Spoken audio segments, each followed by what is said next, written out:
Hello friends. तो आइए आज हम फिर से पॉलिनोमियल के पार्ट 2 में आते हैं। ओके। हम लोगों ने पुराने वीडियो में सारे वो टॉपिक कवर किए हैं जो आप लोगों के लिए मोस्ट मोस्ट मोस्ट इम्पॉर्टेंट है। देखो यार, पढ़ना एक चीज़ होती है पर पढ़ना भी एक चीज़ होती है ना। पढ़ना और करने में बहुत अंतर है। पढ़ना सिर्फ पास होने के लिए नहीं, अपने को अगर हम पढ़ रहे हैं तो थोड़ा सा कंसेप्ट भी पता रहना चाहिए ना, तो पढ़ने का मज़ा है। वैसे ही तो हम लोगों ने पुराने वीडियो में सारे कंसेप्ट एक्चुअल बातें की थी और कंसेप्ट पे बात किया था। अब हम बात करते हैं सारे इम्पोर्टेंट क्वेश्चन पे। ओके, तो आइए स्टार्ट करते हैं हम लोग। तो देखिए, हम लोग स्टार्ट करते हैं इस क्वेश्चन के साथ। Find the zeros of the quadratic polynomial x square plus 7x plus 10 and verify the relationship between the zeros and coefficient. और ऐसे ही एज इट इज क्वेश्चन आप लोगों को क्या आता है, पेपर में आता है। बस क्या होता है, इक्वेशन में चेंजेस होते हैं। वो तो मैं आपको ऐसे क्वेश्चन बताऊंगा ना कि बस पढ़ के चले जाओ, वही आएंगे आपको। ठीक है, ऐसे भी क्वेश्चन करेंगे अपन लोग। ओके, तो देखिए ये किस फॉर्म में है, एक क्वाड्रेटिक इक्वेशन के फॉर्म में है। ओके, तो चलिए अब हम इसको करते हैं सॉल्व। तो देखो अपने पास जो इक्वेशन दिया हुआ है तो हम लोग क्या लिख लेते हैं, वी है। कौन सी इक्वेशन है बेटा, x square plus 7x plus 10। देखो कुल मिला के फैक्टर कैसा निकाला जाता है किसी भी क्वाड्रेटिक इक्वेशन का। तो सबसे पहले देखो, आप सबसे पहले देखो कि यहाँ कौन सा नंबर है और यहाँ कौन सा नंबर है। ठीक है, तो यहाँ कुछ नहीं है मतलब 1 है, और ये यहाँ पे क्या है, 10 है। ये तो नंबर को लिख लिए। अब बस इसका मल्टीप्लाई करोगे तो क्या होगा, 10 होगा। समझ गए, ध्यान से सुनना। अब देखो कि ये कौन कौन के टेबल में आता है 10। तो ये 1 के टेबल में 10 टाइम्स में आता है। ओके, 2 के टेबल में 5 टाइम्स में आता है, 3 के टेबल में आता है 4 के में, 5 के में, 6 के, 7 के, 8 में, 9 में, 10 में आता है 1 1 जा। वो वाली बात हो गई, वही वाली बात हो गई, 10 1 जा 10। ठीक है, मतलब इन दो के केस के अलावा किसी में नहीं आता। अब एक बात चेक करो भैया कि 10 को प्लस करो 1 के साथ या माइनस करो तो 7 आता है क्या। देखो हमेशा याद रखना कि इन दो नंबर का या तो प्लस करो या माइनस करो तो बीच वाली वैल्यू मिलना चाहिए।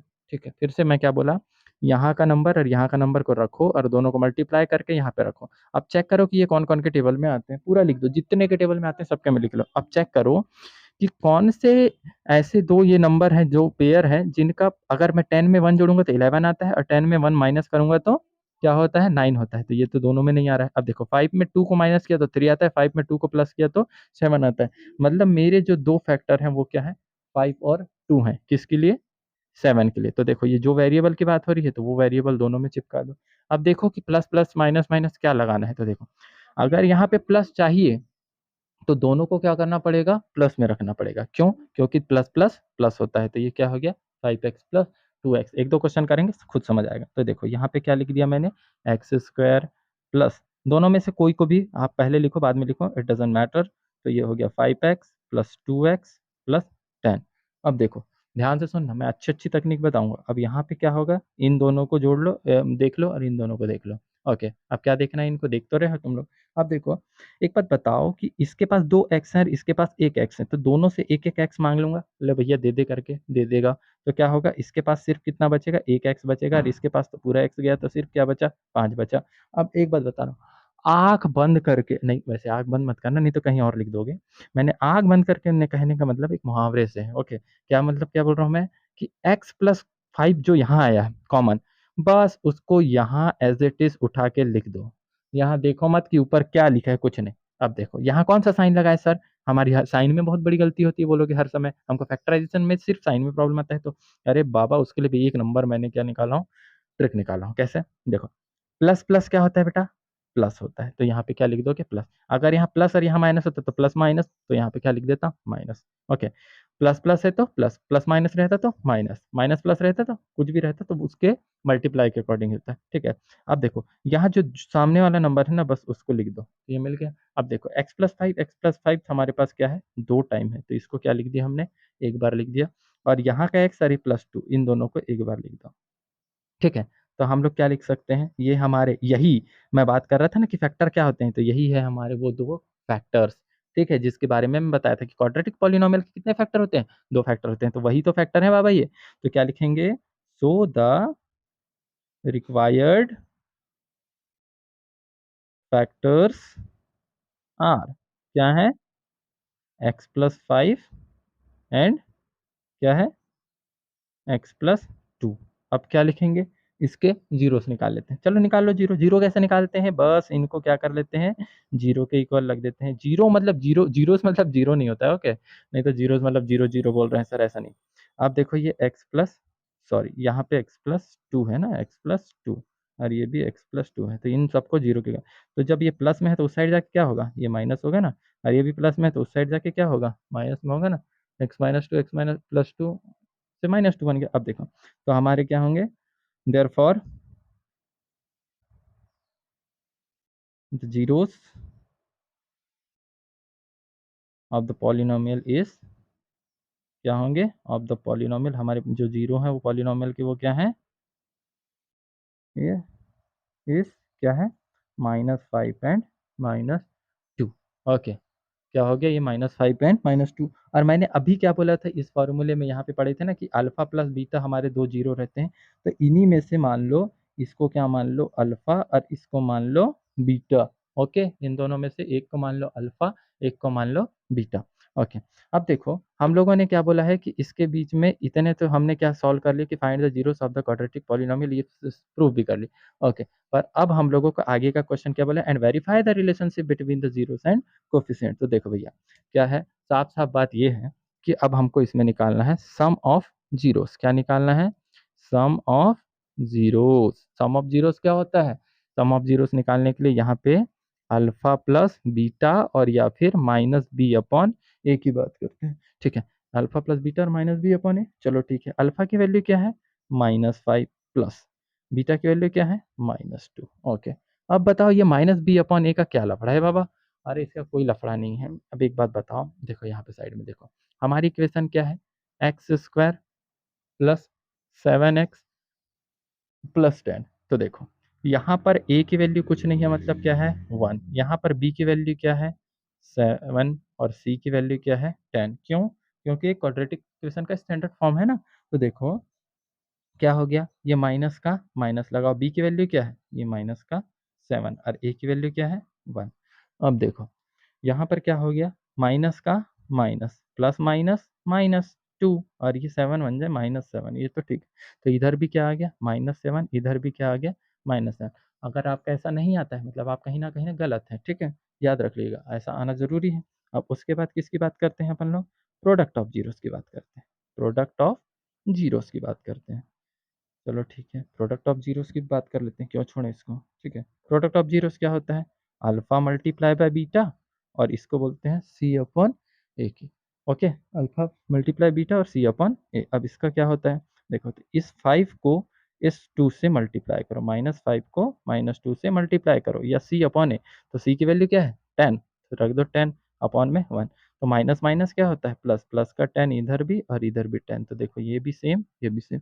तो ऐसे आप लोगों को प्रूफ करना है, देखो यार ऐसे करोगे तो आप लोगों को बोर्ड में भी अच्छे मार्क्स मिलेंगे, थ्योरी भी पार्ट कट नहीं हो रही है, सब कुछ मैनेज हो रहा है, तो आप लोगों को ऐसे क्वेश्चन करना है। चलिए आपको मैं एक दो क्वेश्चन और करवाता हूँ इस पे बेस्ड, ठीक है। तो आइए देखते हैं एक और नया क्वेश्चन। देखो ये क्वेश्चन जो है ना बहुत इंपॉर्टेंट है, इसको ना तो स्टार बना के रख लीजिए, ये क्वेश्चन भी अच्छा इंपॉर्टेंट क्वेश्चन है। तो देखिए सबसे पहले हमारे पास जो भी इक्वेशन दिया हुआ है वी हैव, ओके, हमारे पास इक्वेशन क्या दी हुई है भैया, 4s² -4s+1, बिल्कुल ना घबराओ, बहुत इजी है। अरे मैं तो बोल रहा हूँ ध्यान से देखो, एक बार पक्का पूरा बनने लगेगा। अब देखो फिर से यहाँ पर देखो, ये सामने का नंबर है और ये लास्ट का नंबर है, इन दोनों को क्या कर दो आप, मल्टीप्लाई करो, करो करो करो, 4 × 1 क्या होता है 4। अब चालो करो, स्टार्ट करो। 1 के टेबल में 4 × 1 = 4, 2 के टेबल में 2 × 2 = 4, और 3 में आता है क्या टेबल में, आता है क्या, 3 × 2 = 4, नहीं आता, चलो कोई बात नहीं। 4 के टेबल में आता है, 5 के में नहीं आता। देखो 4 × 1 = 4 होगा, तो वही वाली बात है कि मतलब ये दो केस के अलावा कोई और केस नहीं है। अब देखो बीच में क्या चाहिए हमको, ये देखिए 4 ऐसे ना, तो बीच में चाहिए 4, तो देखो 4 में 1 घटाओगे तो 3 आता है, 4 में 1 जोड़ोगे तो 5 आता है, मतलब ये केस खत्म। अब उसके बाद देखो 2 में 2 को जोड़ो तो 0, 2 में 2 को जोड़ो तो 4 आता है, और हमको चाहिए था 4, मतलब हमारे वो जो दो फैक्टर हैं वो क्या है 2 और 2 है। इनके साथ जो वेरिएबल है उसको जैसे का वैसा लिख दो 2s। अब देखो यहाँ क्या चाहिए, माइनस चाहिए। अगर मैं इसको माइनस रख दूं और इसको भी माइनस रख दूं तो माइनस माइनस प्लस होके -4s देंगे, ठीक है। तो ये क्या हो जाएगा -2s, तो कोई बात नहीं, अब इसको लिख लो कि 4s² -2s माइनस 2s+1। फिर से दोनों को जैसा का वैसा। अब मैंने क्या बोला, दोनों के पास, इसके पास 2s है, इसके पास 1s है, तो मैंने 1s मांग लिया। ठीक है, अब देखो इसको मैं, इसमें 2 है तो इसमें भी तो एक 2 होगा ना, 2 2 ज़ा 4, तो यहाँ से एक 2 मांग लिया, तो इसके पास क्या बचेगा, एक 2 तो बचेगा क्योंकि 2 2 ज़ा 4 था, और यहाँ का s भी बचेगा। ओके, उसके बाद ये माइनस को लगा दो। अब देखो पूरा का पूरा 2s कॉमन ले लिया हूँ, तो यहाँ पे क्या बचना चाहिए, 2s माइनस 1। अब जो चीज़ यहाँ बन रहा है उसको मैंने क्या बोला हूँ, एज इट इज यहाँ लिख दो, तो 2s माइनस 1। अब बोलोगे सर यहाँ साइन, तो प्लस माइनस माइनस, अब यहाँ पर पूरा का पूरा सेम आ गया। अब यहाँ पर से कुछ कॉमन नहीं बचा, तो अरे बचा है ना, -1 बचा है ना, तो क्या मिल गया, दोनों फैक्टर क्या मिल गया, 2s माइनस 1 और 2s माइनस 1। ठीक है, तो देखो हमारे सेम फैक्टर मिले क्या, अरे बाप रे, ये तो दोनों सेम फैक्टर मिल गए। अरे कोई बात नहीं ना, फैक्टर मिला तो इतना घबराने की कोई जरूरत नहीं है। तो हम क्या लिखेंगे, so the required factors are. ठीक है, क्या लिखेंगे, एक है 2s minus 1 and 2s minus 1। ठीक है, 2s minus 1 and 2s minus, चलो ठीक है, इसको हम लोग क्या कर लेते हैं, 2s माइनस 1 को 0 के इक्वल रख लेते हैं, तो s की वैल्यू कितनी आ गई, 1/2। उसको भी सॉल्व करोगे तो 1/2 ही, मतलब दोनों की वैल्यू क्या मिलने वाली है, 1/2। मतलब ये कह सकता हूँ अल्फा की वैल्यू भी 1/2 एंड बीटा की वैल्यू भी क्या है, 1/2 है। ठीक है कि नहीं, तो इसमें zero, so the therefore, sorry, therefore zeros of the polynomial is 1/2 and 1/2, दोनों जीरो हो गया। अब देखो अल्फा बीटा मिल गया, चलो अब चेक कर लेते हैं, सम ऑफ जीरोस चेक कर लेते हैं, क्या कर लेते हैं, सम ऑफ जीरोस चेक कर लेते हैं, जो कि क्या होता है, अल्फा प्लस बीटा या फिर -b/a। ओके, कोई बात नहीं, चेक करो क्या होता है, अल्फा प्लस बीटा क्या है, ये 1/2 है और ये भी 1/2 है। चलो ठीक है, अब देखो यहाँ पर b की वैल्यू क्या है, तो देखो यहाँ पर फिर से चेक कर लेते हैं, चलो यही चेक करो, 4s² माइनस 4s+1, तो यहाँ a की वैल्यू क्या है, 4 है, p की वैल्यू क्या है, -4 है, और c की वैल्यू क्या है, तो फिर 1 है। ओके, कोई बात नहीं, चलो तो b की वैल्यू, ये माइनस का माइनस ऑलरेडी, और ये माइनस, तो ये माइनस का 4 अपॉन में a की वैल्यू क्या है, 4। ओके, ठीक है, तो देखो जब भी किसी भी नंबर का डिनोमिनेटर क्या हो, सेम हो, तो उसको जैसा लिख देते हैं और ऊपर वाले को प्लस कर देते हैं, तो ये क्या होगा, 2, और इधर ये माइनस से माइनस गया तो कितना हो गया, 4/4, तो ये इसको इससे काटो और इसको इससे काटो, तो आंसर 1 के इक्वल 1 आता है ना, 1 के इक्वल 1 आ रहा है ना। ओके, ठीक है, अब अगर हम लोग इसके क्या बात कर लें, प्रोडक्ट ऑफ जीरोस की बात कर लें, किसकी बात कर लें, प्रोडक्ट ऑफ जीरो की बात कर लें, प्रोडक्ट ऑफ जीरोस की बात करते हैं। तो प्रोडक्ट ऑफ जीरोस क्या होता है, अल्फा मल्टीप्लाई बीटा और या फिर c/a। अब अल्फा मल्टीप्लाई बाय बीटा, तो अल्फा की वैल्यू क्या है हमारे पास, 1/2 मल्टीप्लाई 1/2, और c की वैल्यू क्या है भैया, c की वैल्यू तो हमारे पास क्या है, देखो c की वैल्यू है 1 और a की वैल्यू क्या है, 4। ठीक है, तो चल देखो ये जब भी मल्टीप्लाई में होते हैं तो वो क्या हो जाते हैं, मल्टीप्लाई हो जाते हैं, पर प्लस में रहते हैं तो क्या होता है, ये देखो ये प्लस में बोला ना, ये प्लस में, तो ये ऐड नहीं होते। ठीक है, और देखो ये 1/4 और ये भी 1/4, दोनों सेम आ गया। ठीक है, ऐसे आप लोगों को क्या करना है, क्वेश्चन करना है। ठीक है, सारे इंपॉर्टेंट क्वेश्चन करना है, ऐसे फैक्टराइजेशन के एक दो क्वेश्चन और बनाओ, और फिर मैं क्या करूँगा, इसमें और सारे इंपॉर्टेंट क्वेश्चन ऐड करते जाऊँगा। तो चलिए फ्रेंड्स, मैं आप लोगों के लिए, अगर आप लोगों को फैक्टराइजेशन के एक दो और क्वेश्चन देखना है, थोड़े से और डिफ़िकल्ट टाइप के, कि हम लोग उनके ज़ीरोज़ कैसे निकालते हैं। देखो मैं पूरा कुछ सॉल्व नहीं कराऊँगा, बस मैं बता रहा हूँ कि इनको कैसे सॉल्व करते हैं। ओके, ठीक है, जैसे मैं मान लेता हूँ, इसको ले लेता हूँ, इस क्वेश्चन को। ये क्या है, 2x², मैंने इसीलिए ये 3 एग्ज़ाम्पल लिए हैं। ठीक है, तो पहले एग्ज़ाम्पल को देखो, x² माइनस 8x प्लस 6, मैंने क्या बोला था, ये वाला नंबर को उठाओ और ये वाले नंबर को उठाओ, तो ये क्या होता है, 2 मल्टीप्लाई बाय 6 क्या हो गया, 12। ओके, 12 हो गया। अब 12 में से अब देखो कि कौन-कौन के टेबल में आता है, तो 1 2 के 12 के टेबल में आता है, मतलब 12 टाइम्स में आता है, 2 के टेबल में 6 टाइम्स में आता है, 3 के टेबल में 4 टाइम्स में आता है। चलो 4 के टेबल में आता है क्या? हाँ, 4 के टेबल में 3 टाइम्स में आता है, तो वो कवर कर रहा है इसको, ठीक है। अब 6 के टेबल में कितने टाइम्स में आता है? 2 के टेबल में आता है, ये भी कवर कर रहा है उसको, और 12 के टेबल में 1 टाइम्स में आता है, तो कवर कर रहा है, मतलब इधर लिखने की ज़रूरत नहीं है। अब तुम चेक करो, चलो देखो, हमारे को बीच में क्या चाहिए? ये 8 चाहिए ना, तो देखो 11 में से प्लस करो या माइनस करो तो 8 तो मिलता ही नहीं है। अब 3 में 4 को जोड़ो या 3 में माइनस करो, 8 मिलता ही नहीं है, पर ये केस मिलता है, मतलब हमारे वो 2 फैक्टर क्या है, 2 जो नंबर हैं वो 6 और 2 हैं, ठीक है। ये 2 नंबर मिल गए, चलो अब ये दूसरे वाले को देखते हैं, यहाँ देखो, ठीक है। ये क्या है? 3x² minus x minus 4। अब मैंने यहाँ के 2 नंबर उठाए, ये 3 और 4, ठीक है। तो 3 मल्टीप्लाई बाय 4 तो कितना होता है भैया ये?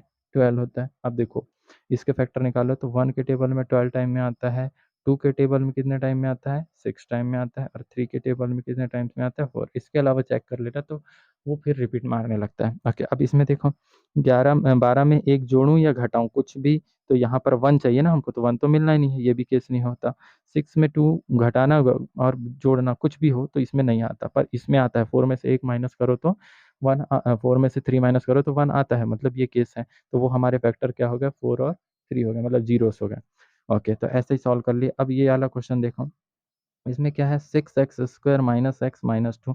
फिर से यहाँ पर कोई 2 आ रहा है, 12 आ रहा है, तो फिर वो 12 को क्या कर लो? चेक कर लो, ठीक है। अब उसमें देखो कि कौन सा नंबर आ रहा है, ये 1 मल्टीप्लाई 12, 2 मल्टीप्लाई बाय 6 और 3 मल्टीप्लाई बाय 4। ओके, तो इनमें फिर से कौन सा कंडीशन को सेटिस्फाई कर रहा है? ये वाली कंडीशन को, तो इसके लिए इसके फैक्टर क्या होंगे? 3 और 4 होंगे, ठीक है। अब देखो इनसे भी रिलेटेड और कोई टफ क्वेश्चन हो तो आप कमेंट में सेक्शन में लिखिए, मैं वो क्वेश्चन के भी फैक्टराइजेशन आप लोगों को सिखाऊंगा और इजी मेथड में सिखाऊंगा।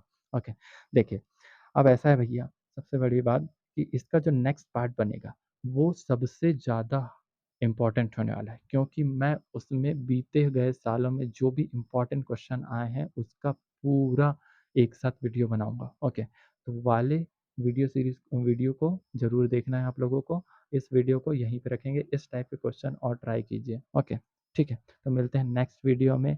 तो आप अपने दोस्तों के साथ इसको शेयर करिए, लाइक कमेंट शेयर करिए, सब्सक्राइब करिए। ओके, ठीक है, थैंक यू।